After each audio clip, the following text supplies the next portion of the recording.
Well, welcome back. This is a new week. This is stage 2, Jurassic Coast, the Swift Games. This is the first one of this series I did. Last week I had some stuff come up, so I couldn't finish out my week. This weekend I spent a lot of time with my son. He's getting ready to go off to school, so I was kind of just hanging out with him. We actually leave to take him to school Wednesday morning, so I'm going to do a ride early Wednesday morning before we leave out.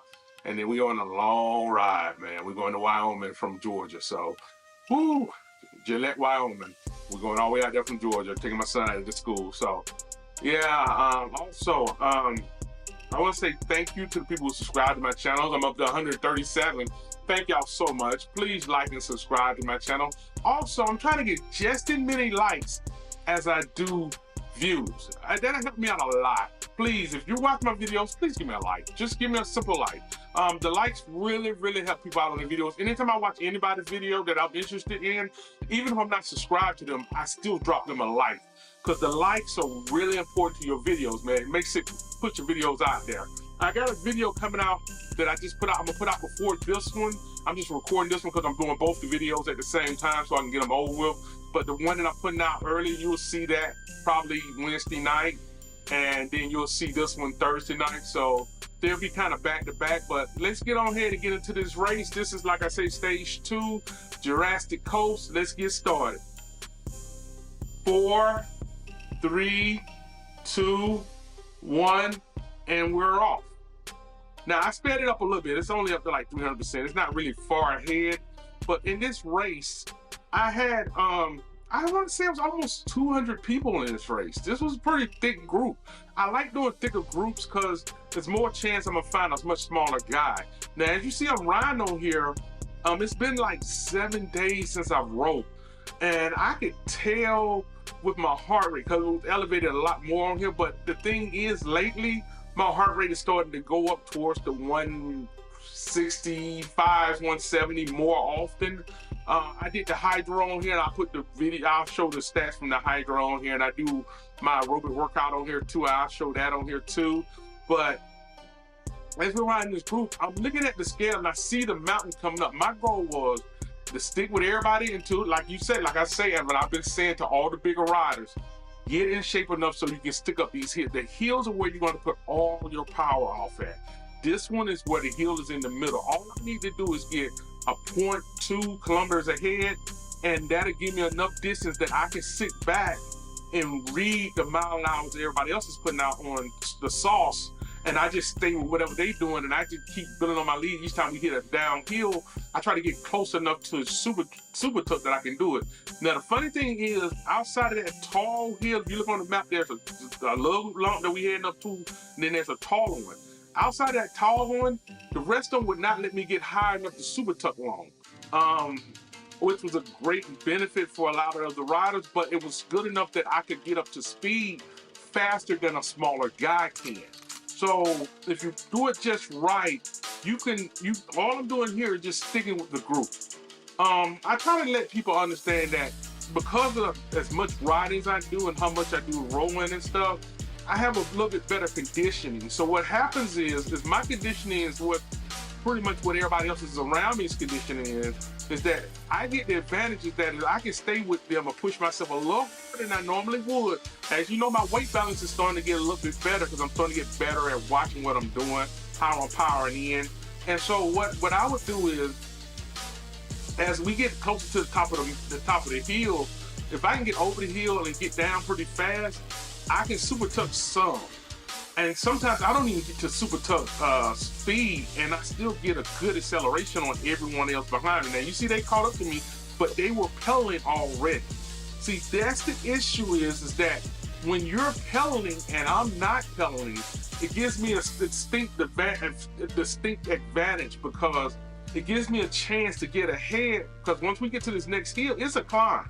And because I did get that brief rest means that I have enough energy to get through this hill, plus I had enough energy to get up the hill. So with DC, the guy in front of me, I passed him. Once I passed him, it was pretty much, let's get to the other side of this mountain and let's see what happens then. So you can see we're cresting at the top of this mountain. And all I'm thinking about is, okay, if I can stay ahead of a DC on the cover of this mountain, we're gonna be fine. So as we get to the top of it, I look over and I'm going, okay, cool. I'm looking at the numbers. It's still at 4.5, 4%, 3.5%. We go under that. And also, I end up getting, it was on my phone, but I end up getting arrowhead. But as we get to the other side of the hill, now you see I'm already at 50 kilometers. Now you saw he was right behind me at the time, but he's only at 43. He has to pedal to get up to where I'm at. And it's not really a super tough hill because if you look at it, it's it goes -3, but it mostly stays in the 2. But because of my weight, and I can just put in a little bit of power as I pedal down here and there, I can keep 50 kilometers while everybody else is at 49. You got some at 51, but I'm at 56 now. And that's mostly weight-based, 60 kilometers coming down that hill. That what causes me to get ahead of everyone. A lot of it now is more of strategizing towards these races. Because of what's going on, like the ladder races, they still got me suspended because they want something else from Swift. And I'm just gonna be honest with y'all. With Swift and the WRTL, I don't think they really understood what was going on. Nobody really did. So once my suspension was over, I think everybody was glad. Because I emailed Swift going, hey, let me get something from ZADA saying that, so some of the team things that I want to be in are still got me. And I got no response from them. Am I upset? Kind of not. I can race now. If I had to be an individual racer from now on, I will. It's fine. I take a lot of great enjoyment with picking at the teams and we joking about being on the team, but I don't want to caulk nobody. I think it's only the Atlanta races that's doing that. I can do any other races with a team, but at this point, I'm enjoying myself. And I had started losing the excitement of riding. And so I decided that, you know what, if I can get on a team and ride, my teams are supporting the mess out of me. But like I told them, I'm not fighting no more. I lost the zeal I was starting to lose it because I wanted to ride. I didn't want to, and it's frustrating because, you've probably seen the video by now. I've got it out before this one. You can see what's been going on in my life with Swift. And so I was always frustrated with Swift because biking is funny. Biking's not really made for somebody my size. Let's be honest about it. You don't see nobody my size in the biking outfits. You don't see nobody my size really on bikes, per se. Well, we might be in a gym on a sitting bike and ride, but as far as my size, you don't see that many people like that. And so for me to get mad at Swift and go, y'all ain't trying to accommodate me, I'm probably the irregularity I keep joking about. I am one of those. There's a lot of us out there. You got certain athletes who are irregulars. I mean, man, come on, let's be honest. Certain athletes like Simone Biles, she's a gymnast who's do things that we thought was impossible for gymnasts to do. We got, hell, Brady. He played quarterback for 50 years. So it's certain things that you cannot quantify. Am I that kind of great? No. I'm just somebody who can kind of keep up with everybody. Like I said, when I ride with C's, and if you want, one thing I do, and y'all can do this too, one thing I do a lot of times when the race is over, and people go, man, you just blew everybody out the water. I take my standings and I go check it in C. I always do. And usually in C, if there's 150 people in C, you take my numbers that I did in D and put them in the C category, and I'm roughly probably 70. I'm halfway, I'm middle of the pack. I'm literally middle of the pack. I'm an excellent D guy for now. Once the weight come off, I'll be a very competitive C guy. But as of right now, because of the weight and because of the slight heels, C guys will leave me. Right now, if I go up to C guys mouths of water and they want to attack me because they know they can get me. And so it's fun that way, but I want to get in better shape so I can be very competitive with them. Also, I'll put my numbers up in the other video, but a lot of the numbers especially my high numbers are coming down because I don't really ride outside that 5 and 10 minute. I don't really put a ton of power in yet. Now, those numbers probably won't come back into play as I move up, but as of right now, my focus has always been right now on 40, 20, and 5 minutes, because those are the numbers that I'm hitting most of all. Them 1 second superpower boost sprints. A lot of times I don't have to deal with it unless I'm dealing with SJ or BB.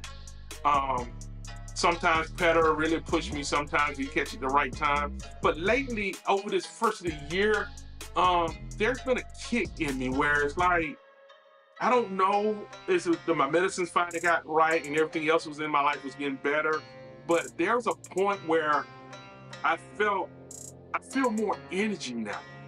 It's weird to talk about. I don't feel as tired. You can see on the video I put out before now, there's gonna be a thumbnail that's gonna really surprise a lot of people. I'm trying to figure out how I'm gonna update or put something else on that thumbnail, but it's really cool. I'm not. What I'm trying to always convey to people is sometimes people see what I do in D and think that it's like that goes for everybody. That's only D. And D is weekend dads, moms, weekend warriors. I'm just a guy who works out a little bit more than most folks. So that gives me a slight advantage. So that now, what heels, when we first started, heels will whoop my butt. Heels do not do that no more. Plus, I've been riding since July. This is number 260th, my 206th race. This is number 206 right here today. And I'm gonna do one in the morning, and then like I said, I'm off to Gillette, Wyoming. I got to drop my son. He's in welding school. He's going to Western Welding School. I think that's what it's called.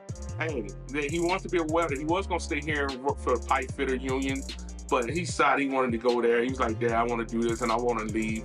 I'm proud of him. I'm happy he's doing it. My daughter is a registered nurse. She's 23, labor and delivery nurse. I think she just crossed 100 deliveries. She started back in July when I started racing.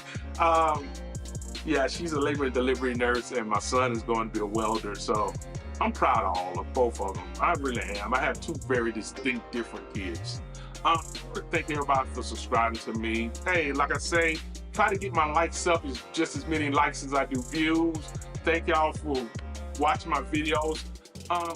Some of y'all leave comments. Please leave as many comments as you want to leave. I'm very excited to get the comments. Also, I want to say thank y'all. Have a great day. Enjoy y'all week and ride on.